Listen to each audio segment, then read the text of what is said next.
ओम शांति। अपने मोबाइल पर डेली मुरली अपडेट पाने के लिए चैनल को सब्सक्राइब जरूर करें। ओम शांति। 13 मार्च 2023 साकार मुरली। आज की मुरली में मीठे मीठे बाप दादा ने कहा, मीठे बच्चे, याद में रहते रहते यह कलयुगी रात पूरी हो जाएगी। तुम बाप के पास चले जाएंगे, फिर आएंगे दिन में। यह भी वंडरफुल यात्रा है। आज बाबा ने प्रश्न में पूछा, तुम बच्चों को स्वर्ग में जाने की इच्छा क्यों है? उत्तर, क्योंकि तुम जानते हो जब हम स्वर्ग में जाएं तब बाकी सब आत्माओं का कल्याण हो, सब अपने शांतिधाम घर में जा सके। तुम्हें कोई स्वर्ग में जाने का लोभ नहीं है, लेकिन तुम स्वर्ग की स्थापना कर रहे हो। इतनी मेहनत करते हो तो ज़रूर उस स्वर्ग के मालिक भी बनेंगे। बाकी तुम्हें कोई दूसरी इच्छा नहीं है। मनुष्यों को तो इच्छा रहती है हमें भगवान का साक्षात्कार हो, लेकिन वह तो तुम्हें स्वयं पढ़ा रहे हैं। गीत रात के राही। ओम शांति। रात के राही का अर्थ तो बच्चे नंबरवार पुरुषार्थ अनुसार जानते होंगे। अगर बच्चों का स्वदर्शन चक्र फिरता रहता है, स्मृति में रहते हैं, तो वह समझ सकेंगे कि बरोबर हम दिन अर्थात स्वर्ग के कितना नज़दीक पहुँचे हैं। बच्चों को समझाया है यह बेहद का दिन और रात है। ब्रह्मा की बेहद की रात कहा जाता है। शास्त्रों में कितना अच्छा नाम लिखा हुआ है। ऐसे नहीं कहा जाएगा कि लक्ष्मी नारायण की भी रात होगी। नहीं, ब्रह्मा का दिन ब्रह्मा की रात कहा जाता है। लक्ष्मी नारायण तो वहाँ राज्य करते थे, फिर जरूर सृष्टि चक्र को फिरना है। लक्ष्मी नारायण का राज्य फिर सतयुग में आना है। सतयुग के बाद त्रेता द्वापर कलयुग आना है, तो जरूर सतयुग में फिर वही राजा होना चाहिए। यह ज्ञान सिर्फ शिव बाबा ही ब्रह्मा द्वारा तुम बच्चों को देते हैं, इसलिए तुमको ही यह सृष्टि चक्र का ज्ञान है, देवताओं को नहीं है। तुम ब्राह्मणों की बुद्धि में यह चक्र फिरता है, इसलिए नाम रखा है ब्रह्मा और ब्रह्मा कुमार कुमारियों की रात। अभी तुम चल रहे हो दिन की तरफ। सतयुग को दिन, कलयुग को रात कहा जाता है। तुम बच्चे जानते हो हमारी यह यात्रा कलयुग के अंत और सतयुग के आदि के संगम पर ही होती है। तुम बैठे कलयुग में हो, तुम्हारी बुद्धि वहाँ है। आत्मा को समझना है हमको यह शरीर छोड़कर बाप के पास जाना है।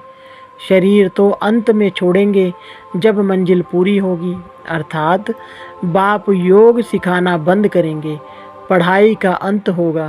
तब तक बाप सिखाते पढ़ाते रहते हैं। बच्चे बाप की याद में रहते हैं। ऐसे याद में रहते रहते रात पूरी हो जाएगी और तुम बाप के पास चले जाएंगे।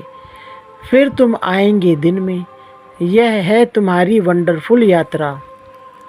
बाप दिन स्थापन करते हैं तुम ब्रह्मा कुमार कुमारियों के लिए। अब दिन अर्थात सतयुग आ रहा है। अभी तुम कलयुग रात में बैठे हो। निरंतर बाप को याद करते रहो। बाप ने समझाया है सभी को मरना है जरूर। मनुष्य पूछते हैं कब मरना है, कब विनाश होगा। अब दिव्य दृष्टि से विनाश का साक्षात्कार किया हुआ है, फिर इन आँखों से देखना जरूर है। और स्थापना जिसका साक्षात्कार करते हैं वह भी इन आँखों से देखना है। मुख्य जिस ब्रह्मा का दिन और रात गाया हुआ है, उनको ही स्थापना और विनाश का साक्षात्कार हुआ है। तो जो दिव्य दृष्टि से देखा है वह प्रैक्टिकल जरूर होगा। भक्ति मार्ग में जो कुछ साक्षात्कार होता है वह दिव्य दृष्टि से देखते हैं। तुम भी दिव्य दृष्टि से देखते हो। तुमको किसी चीज़ की इच्छा नहीं रहती है। सन्यासी लोगों को इच्छा रहती है परमपिता परमात्मा को देखने की। यहाँ तुम बच्चों को तो परमपिता परमात्मा खुद बैठ पढ़ाते हैं। तुमको इच्छा है स्वर्ग में जाने की। बच्चे जानते हैं कि हम स्वर्ग में जाएंगे तो सभी का कल्याण हो जाएगा। अभी तुम बच्चे जानते हो, बेहद का बाप जो मनुष्य सृष्टि का रचयिता बीज रूप है, वो झाड़ के आदि मध्य अंत को जानते हैं। हम उस बाप को और उनके वर्षे को जानते हैं। जैसे वह झाड़ होते हैं, जानते हैं यह आम का झाड़ है। बीज बोने से पहले 2-4 पत्ते निकलते हैं, फिर झाड़ बड़ा होता जाता है, तो वह है जड़ बीज। यह बाप है मनुष्य सृष्टि का चैतन्य बीज रूप, उसे ही नॉलेजफुल कहा जाता है। बच्चे जानते हैं यह पाठशाला है जिसमें यह विद्या पढ़ाई मिल रही है और तुम योग भी सीख रहे हो। इस विद्या से तुम भविष्य प्रिंस प्रिंसेस बनते हो। आत्मा पवित्र जरूर चाहिए। अभी तो सब अपवित्र है, परंतु कोई को पतित कहो तो मानेंगे नहीं। कहते हैं कृष्णपुरी में भी 1-2 को दुख देने वाले कंस, जरासंधि आदि थे। 1-2 को सुख देने वाले को पावन कहा जाता है। स्वर्ग में कोई दुख देता नहीं। वहाँ तो शेर बकरी इकट्ठे जल पीते हैं, किसको दुख नहीं देते। परंतु यह बातें कोई समझते थोड़े ही हैं। जो शास्त्र पढ़े हैं वही बातें बुद्धि में आ जाती हैं। देवताओं के पुजारी अपने को खुद ही चमाट मारते हैं। हिंदुओं ने आपे ही अपने को चमाट मारी है, अपने देवताओं की निंदा की है। क्राइस्ट बुद्ध आदि की कितनी महिमा करते हैं, देवताओं की बैठ निंदा करते हैं। यह धर्म की ग्लानि हुई ना। गीता में भी कहते हैं यदा यदा ही धर्मस्य। नाम भी भारत का है, भारत ही भ्रष्ट और श्रेष्ठ बनता है। श्रेष्ठ थे लक्ष्मी नारायण, भ्रष्ट मनुष्य श्रेष्ठ को माथा टेकते हैं। सन्यासी भी पवित्र रहते हैं, परंतु भगवान को जानते नहीं, अपने को ही भगवान कह देते हैं। बाकी दूसरे जो भी गुरुवादी हैं पतित हैं, विकार में भी जाते हैं। पतित कहा जाता है विकारी को। वह पावन को नमस्कार करते हैं, सन्यासियों को गुरु करते हैं, तो भी इसलिए कि हमको आप समान पावन बनाएं। आजकल सन्यासी तो कोई मुश्किल बनते हैं, फिर गृहस्थी को गुरु करने से क्या प्राप्ति होगी, जबकि वे खुद ही पतित हैं। परंतु नई आत्माएं आती हैं तो उन्हों की कुछ महिमा निकलती है। किसको पुत्र मिला, किसको धन मिला तो खुश हो जाते हैं।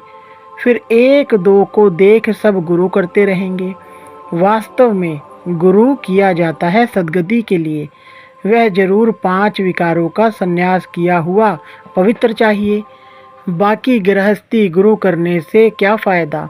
बड़े बड़े गृहस्थी गुरु हैं जिनके हजारों फॉलोअर्स हैं, कोई एक ने गुरु किया तो वह गद्दी चली आती है।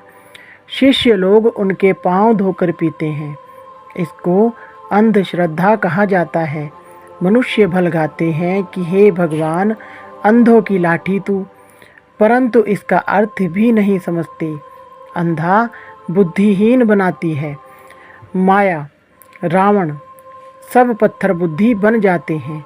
इसलिए बाप कहते हैं यह जो भी शास्त्र आदि हैं इन सब का सार मैं आकर सुनाता हूँ। नारद का मिसाल देते हैं। उनको कहा तुम अपनी शक्ल तो देखो, लक्ष्मी को वरने लायक हो, लक्ष्मी तो स्वर्ग में होगी। अभी तुम जानते हो हमें पुरुषार्थ कर भविष्य लक्ष्मी को व नारायण को वरना है। तो यह भी यहाँ की बात है। शक्ल मनुष्य की है, सीरत बंदर की है। बाप कहते हैं अपनी शक्ल तो देखो। मनुष्य तुमको कहेंगे तुम स्वर्ग का मालिक बनने का भी लोभ रखते हो ना। उनको समझाना है अरे हम तो सारी सृष्टि को स्वर्ग बनाते हैं, इतनी मेहनत करते हैं तो जरूर मालिक भी हमको बनना पड़ेगा ना, कोई तो राज्य करेंगे ना। बाबा ने समझाया है नंबर 1 है काम महाशत्रु, जो मनुष्य को आदि मध्य अंत दुख देता है। यह आधा कल्प का कड़ा दुश्मन है। भल ड्रामा में सुख और दुख है, परंतु दुख में ले जाने वाला भी तो है, वह है रावण।